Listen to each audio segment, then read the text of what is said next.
알겠습니다.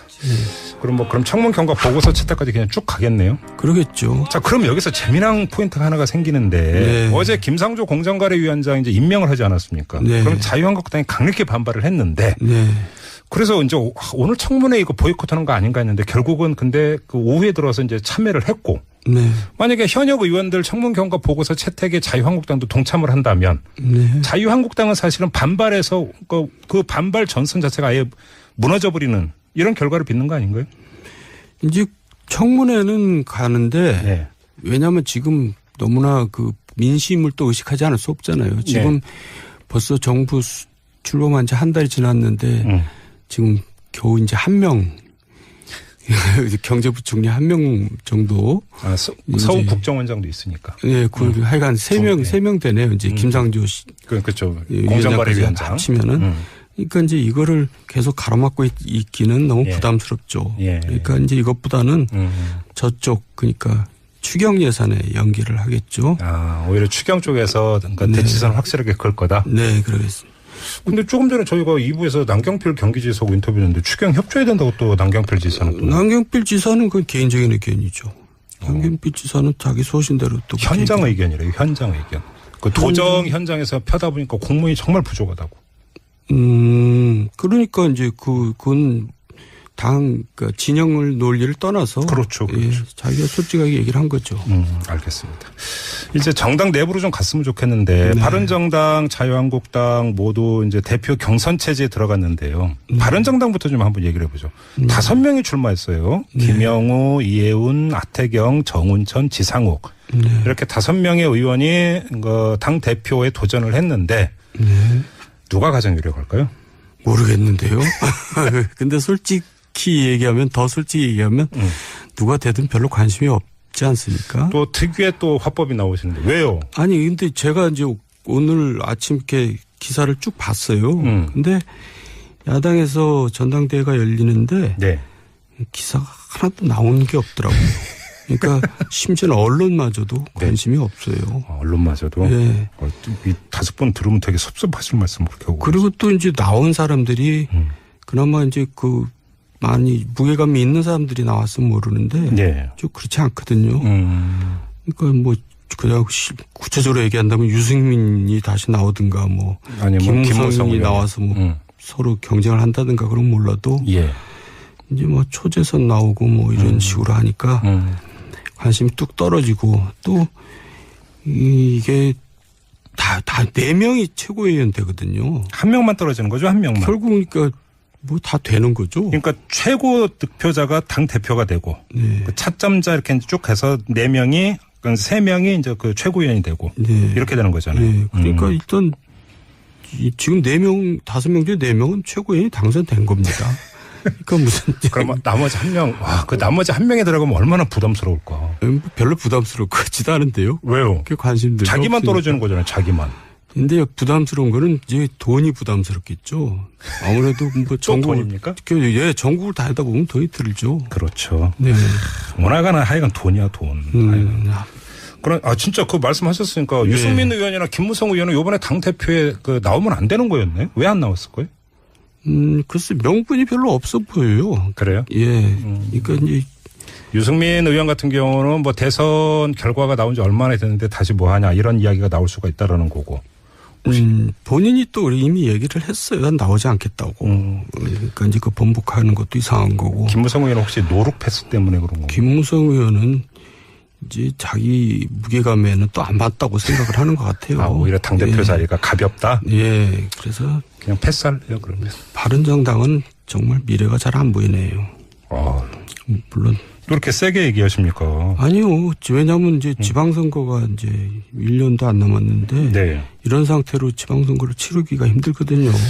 그러면 지방선거에서 선전할 가능성이 별로 없다고 보시는 거예요? 예. 그래서 지방선거를 이제 치르면서 이제 당의 존립이 이제 문제가 되겠죠.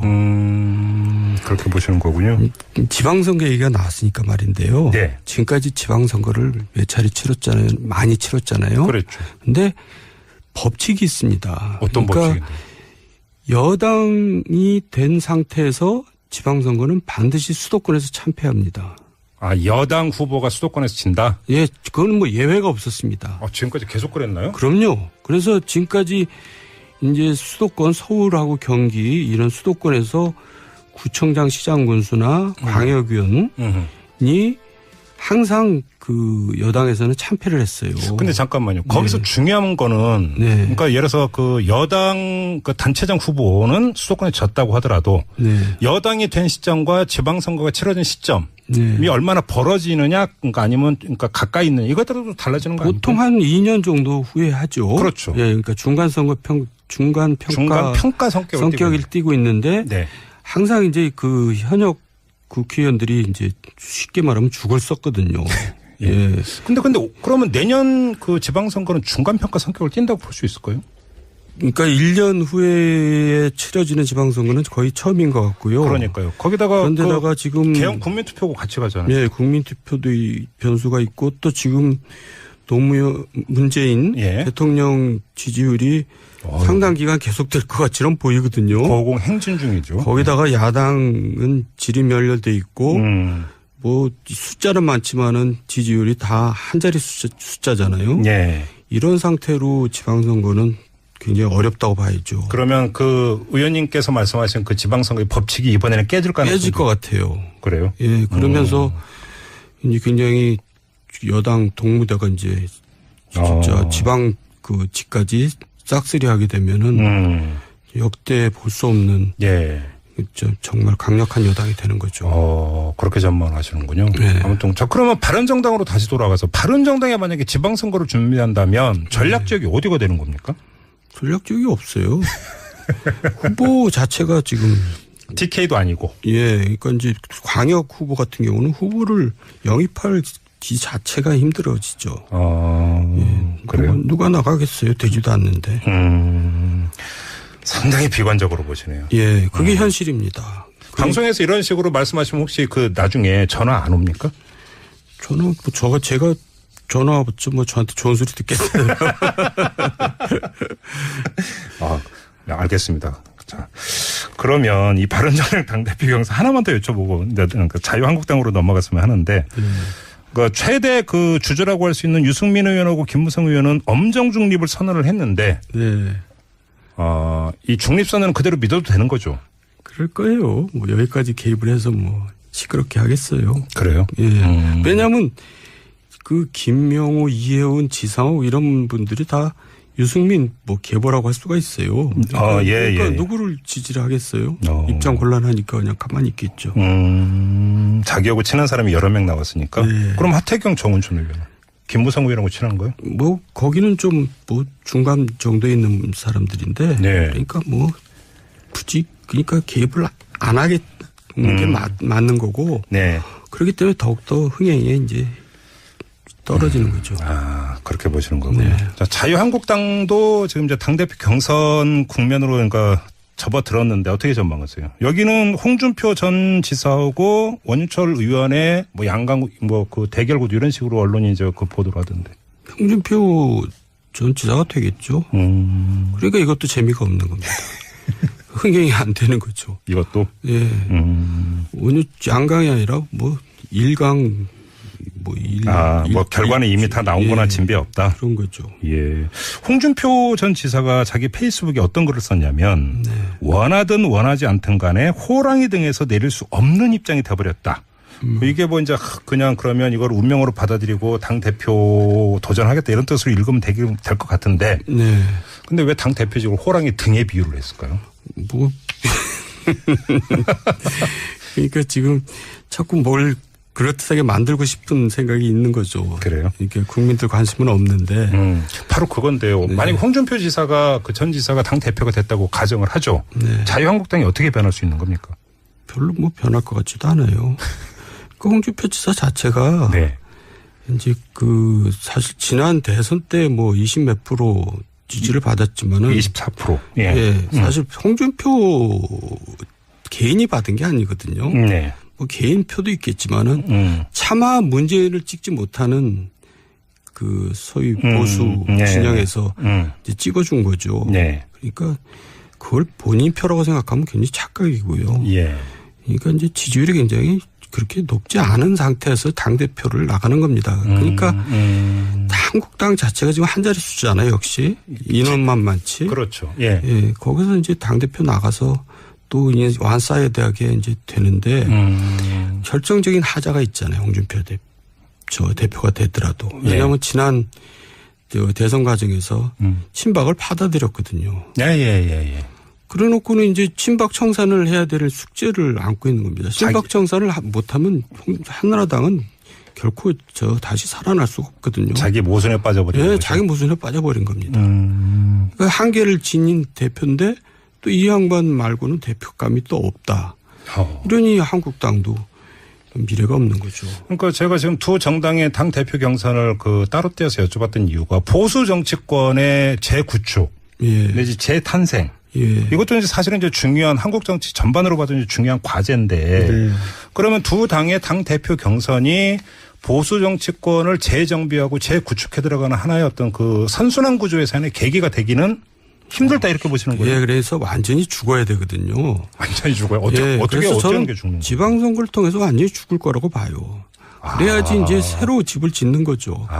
시간이 걸리더라도. 예. 어정쩡하게 107명 가지고 20명 가지고 이렇게 가다가 진짜 프랑스 짱 나죠. 결국은 이제 과거에 캐나다에서도 그런 일이 있었어요. 집권 여당이 선거를 치러보니까 3석을 얻었거든요. 지금 이제 이 한국당이나 바른정당 이런 보수 진영에서 그런 처절한 이제 밑바닥에서 다시 출발하는 계기가 저는 지방선거가 될 거라고 봅니다. 그럼 의원님께 말씀을 정리를 하면 지난 대선이 보수 정치권의 바닥이 아니라 내년에 치러질 지방선거가 바닥일 가능성이 높다. 앞으로 더 떨어질 가능성이 있다. 이런 전망이시네요. 예, 저는 그렇게 생각합니다. 그래서 완전히 이제 거의 참사 수준이 되면서 새로운 리더십이 그때 비로소 뿅 하고 나타날 수 있는 거다. 그러니까 이제 영국 같은 경우 보면은 연전연패 하다 보니까 정말 젊은 지도자를 영입해가지고 이제 기사회생을 하잖아요. 그러니까 이제 우리나라에서도 그런 일이 이제 앞으로 벌어질 것 같아요. 그 새 리더십에 의원님은 포함이 안 됩니까? 저는 벌써 이제 왜요? 왜 말끝을 흐리십니까? 제 나이를 얘기하려고 그러다가 지금 참았습니다. 민증은 못 가시는 거고. 네, 못 가겠습니다. 알겠습니다. 자, 정도원의 직설 오늘은 이렇게 하고 마무리하도록 하겠습니다. 고맙습니다, 의원님. 네, 수고하셨습니다. 네, 알겠습니다. 그럼 청문 경과 보고서 채택까지 그냥 쭉 가겠네요. 그러겠죠. 자, 그럼 여기서 재미난 포인트가 하나가 생기는데 어제 김상조 공정거래위원장 이제 임명을 하지 않았습니까? 그럼 자유한국당이 강력히 반발을 했는데. 그래서 이제 오늘 청문회 이거 보이콧하는 거 아닌가 했는데 결국은 근데 오후에 들어서 이제 참여를 했고.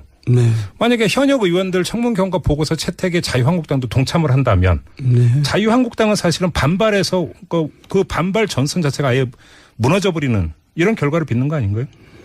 이제 청문회는 가는데 왜냐하면 지금 너무나 민심을 또 의식하지 않을 수 없잖아요. 지금 벌써 정부 출범한 지 한 달이 지났는데 지금 겨우 이제 한 명 경제부총리 한 명 갔으면 좋겠는데 바른정당, 자유한국당 모두 이제 대표 경선 체제에 들어갔는데요. 바른정당부터 좀 한번 얘기를 해보죠. 5명이 출마했어요. 김영우, 이해운, 하태경, 정운천, 지상욱 이렇게 5명의 의원이 당 대표에 도전을 했는데 누가 가장 유력할까요? 모르겠는데요. 근데 솔직히 얘기하면 누가 되든 별로 관심이 없지 않습니까? 또 특유의 또 화법이 나오시는데 왜요? 아니 근데 제가 이제 오늘 아침 이렇게 기사를 쭉 봤어요. 근데 야당에서 전당대회가 열리는데 기사가 하나도 나온 게 없더라고요. 그러니까 심지어는 언론마저도 관심이 없어요. 언론마저도? 5번 들으면 되게 섭섭하실 말씀 그렇게 하고. 그리고 또 이제 나온 사람들이 그나마 이제 많이 무게감이 있는 사람들이 나왔으면 모르는데 좀 그렇지 않거든요.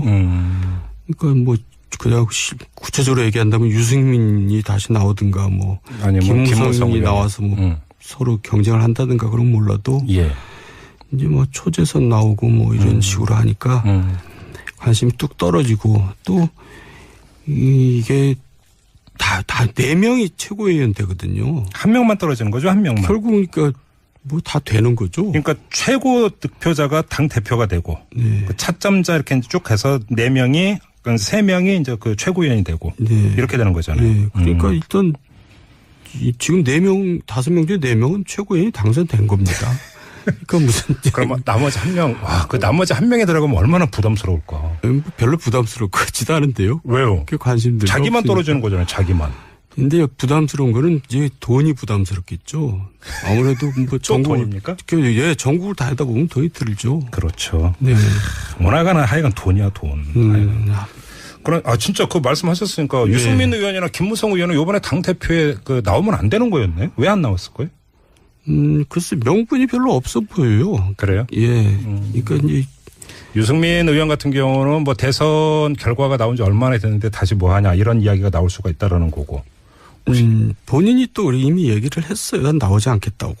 그러니까 이제 그 번복하는 것도 이상한 거고. 김무성 의원은 혹시 노룩 패스 때문에 그런 건가요? 김무성 의원은 정도. 서울 국정원장도 있으니까. 예, 하여간 3명 되네요. 이제 김상조 씨. 그렇죠. 공정거래위원장. 합치면은. 그러니까 이제 이거를 계속 가로막고 있기는 너무 부담스럽죠. 그러니까 이제 이것보다는 저쪽 그러니까 추경 예산에 연기를 하겠죠.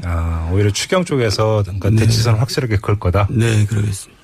근데 조금 전에 저희가 2부에서 남경필 경기지사 인터뷰했는데 추경 협조해야 된다고 또 남경필 지사는 또. 남경필 지사는 그건 개인적인 의견이죠. 남경필 지사는 자기 소신대로 또. 현장 의견이래요. 현장 의견.